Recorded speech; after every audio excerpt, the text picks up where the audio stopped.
NBC as a funding vehicle. As a funding vehicle to purchase defunct airlines, to cause havoc and when they deregulated the second time the airline industry, we picked up Frontier for a song and a dance. Every damn piece of equipment Frontier owned in Denver went into our hands.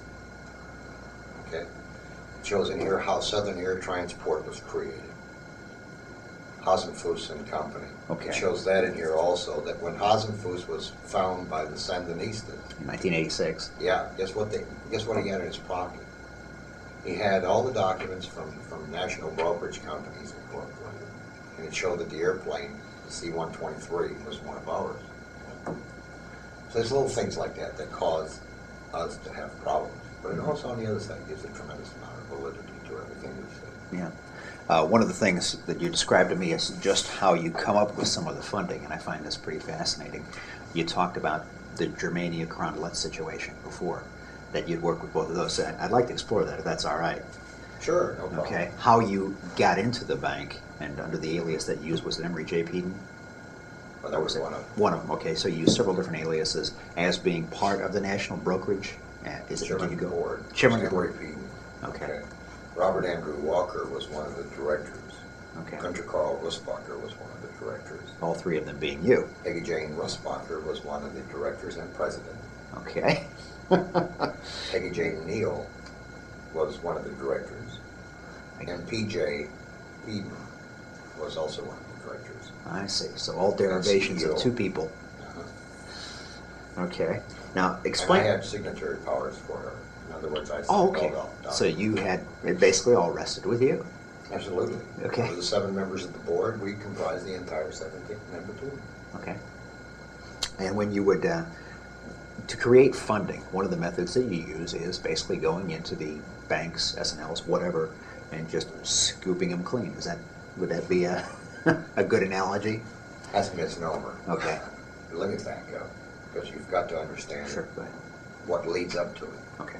When I came back from Nam and the second time around and all this kind of nonsense, I had to make a decision how to get well, how to get put back into proper physical shape, and so on. So one of the things I did, I went back to school.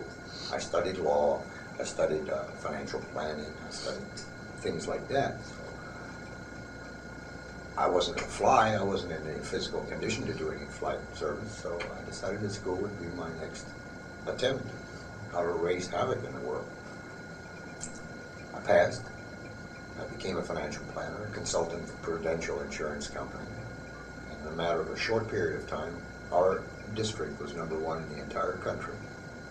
They wanted to make me into a district manager and give a district of my own, but it would have required a 50% reduction in salary.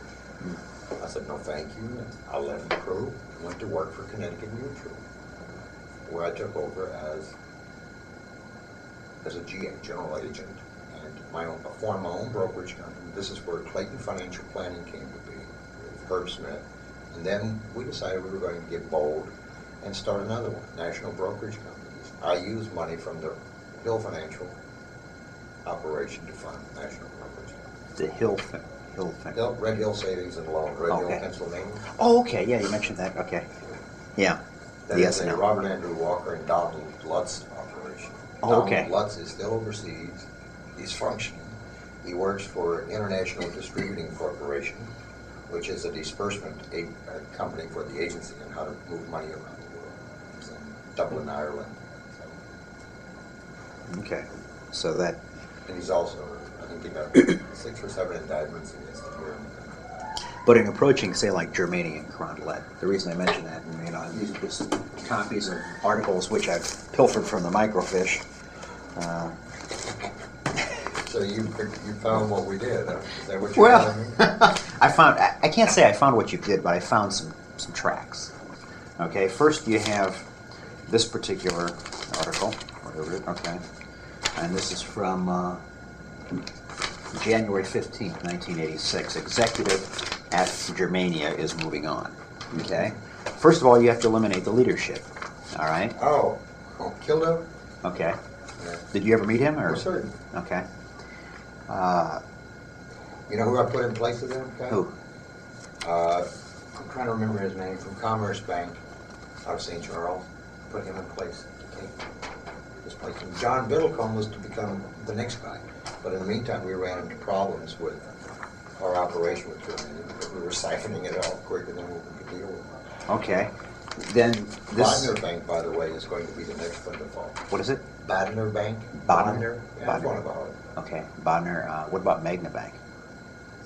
Well, that's a big joke anyway. There's Is no it? money there. It never was. Well, you see, that's Magna. All they're dealing with are certificates of obligation Okay. that have a 20-year maturity, and they're all bogus. Every Okay. damn one of them. Gotcha. I was suspicious of Magna because of how it grew. Basically, Overnight. Exactly. This is one of the strangest This things. is the way we operate. Yeah, well, that's what I mean. The tracks. Carondelet was the same way. Okay. I like that name, by the way. Carondelet. Yeah, it sounds great. It sounds great. It's Not as good as Community Federal Savings.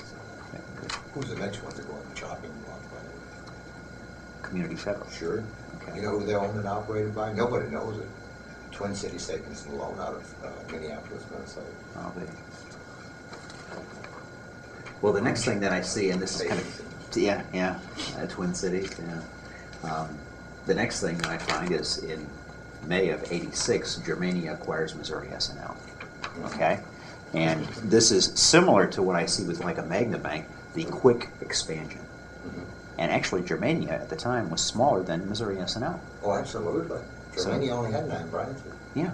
And Missouri S&L was pretty sizable. You They betcha had it some was. problems, but nonetheless, it didn't make a lot of sense to me when that happened. And that was in May of '86. I remember it very well. I don't even have to look at you. Okay. Next thing you know, about a month and a half later, Germania ousts chairman after loss. Yes. And Okay. then indictments followed. And the indictment of, they ousted William Osborne. Did you know him also? Yeah, of course. Okay. It was Bill Osborne working for you people, or? Of course. Okay. Yeah. All right. I mean, obviously you'd be working, but. He was working for me directly out of Clayton Financial Planning. Okay. So we had a lot of turnover at that time. Okay. We were burning him faster than we could room for the positions. Okay. Now, what is the enticement of these people? I guess they had been in the banking business legitimately $5 beforehand. million parachute. Oh, is that what it is? How's Okay. If the fecal matter begins to hit the wall, Yeah. or the fan starts to distribute it more than evenly on the wall, give the man $5 million and a couple of suitcases, fresh set of documents, an international passport, and put a plane at his disposal. A la Besco. Okay. What's the problem? I mean, we got a lot of these people running around overseas. Okay. So you have that enticement, but you also have the enticement of, as this operation goes. They are also going to profit in it. Sure. Okay. So they're doing more than $5 million. It's an unlimited money supply, Alex. Okay. When I have a corporation like this, a chartered S&L that is FDIC insured, or one of the other, okay, do you know what I can do with it? We can take an S&L with a very decent deposit base, a good ratio of loans outstanding and amortizations over a period of years. And I can go back to the Fed and borrow 7 to 1 for every deposit dollar. Okay, now explain. Yeah, you were talking about that before. 7 to 1. Yeah. 7 to 1 I now. call my credit rating, and I create my own because I call up Dun & Bradstreet and make my own credit rating. Okay, so you've created this great credit rating, Yeah. and you have a certain amount of funding, money, whatever. Well, let's assume I have $30 million. Okay. The moment that I take these $30 million of my deposit base Mm-hmm. and pledge it back to the Federal Reserve, I end up 7 to 1 loan ratios.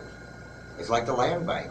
If the land bank owns $1 million, they can get as much as $15 million in matching funds from the Fed on a short-term, renewable note basis. Okay. Now, these $20 million accounts, or let's say $200 million accounts, they're secured by FDIC. FDIC. And they, in turn, are reinsured by private insurers, okay? Okay. Now, we also have insurance companies we work with. So we underwrite what we call a fiduciary package. And I'll write a $500 million fiduciary package, which means that if I have a $200 million deposit base, which is nothing in the banking business, if you get a bunch of little ones put together, Yeah. I can go back to the Fed and say, look here, folks, I need, let's say, $1.5 billion. And they will write a $1.5 billion charter draft against the Federal Reserve. This does not mean that there's money that's being transferred. All they're doing is agreeing that I am in possession of such an amount of credit. Okay. It's a letter of credit is what it means. It's a letter of credit compounded by But another. it's up to me to find the funds and create the money. Sure. So what do? With this big, huge letter of credit, which I show, again, as an asset, not as a liability, because it hasn't been used. Sure. I create limited partnerships and buy like crazy. So people buy into. Oh, absolutely. And I buy airplanes. Okay. That you've actually created additional cash by allowing them to buy into. Of course. And you've created a cash base where maybe there's been hardly anything. Correct. Yeah. And we've made money, beaucoup money. We've made so much money on the national brokerage operations that we had to keep diversifying just to keep it from showing. You have no idea. You need to get Rodney to give you the account transaction forms. My average that I pumped through my commerce account in St. Charles in the latter years of national brokerage, my own personal account, okay, I pumped through like $30,000, $40,000 salary per month. Per month. Legal. It was mine. And that was on my personal account. On my business account, I was averaging anywhere from 800 to 1.2 mil a month. Continual flow of funds. This doesn't mean that I had that much. It just means that we had this much in flow. It's the flow that gives me the strength to go back for more loan value. Sure. And that, in turn, creates more flow. Correct. So you rob Peter to pay Paul, and then you pay neither one of them. True. Did you ever do anything with motion picture limited partnerships? Or do you know anything about all that? the time. I have even written my own boilerplate for it. Really? All I did was create the limited partnerships Okay. and brought them out and sold them to my clients, okay, who in turn made the money available. But nothing was produced. Oh yeah, they produced all kinds of film. They're still doing it out there. They're using the boilerplates that I created years ago and just changing names and the type of properties that they're interested in. We use Credit Suisse, Credit Lyonnais. A lot of our work went through TriStar, through Harry Goldenberg in Denver, and such as that. The relationship that NBC had, did they have a direct relationship with BCCI, or was that just, okay. I just want, because BCCI and NBC sounds like they're basically doing the same thing. And Robert Altman, just got off here recently. Oh, I'm Yeah. fully aware of Yeah, that. no great surprise. No. I mean, there's no justice there. Point Clifford will never be tried because Sure. he's too ill. True. Yeah. I wonder if he really underwent There's heart a lot surgery. about that. Yeah, I could imagine. The symbiotic relationship between NBC Mhm. and BCCI, BNL, Banco del Lavoro, Mhm. Nazionale del Lavoro, the Vatican Bank, they're all in here. Okay. You've been watching a special broadcast of The Mystery of a Covert Criminal Conspiracy, a 1993 interview of Gunther Russbacher that was conducted by Alex Horvat on behalf of Probe Magazine. Join us next time for another installment in this special video series that has been brought to you by Rumor Mill News Radio. And tell your friends.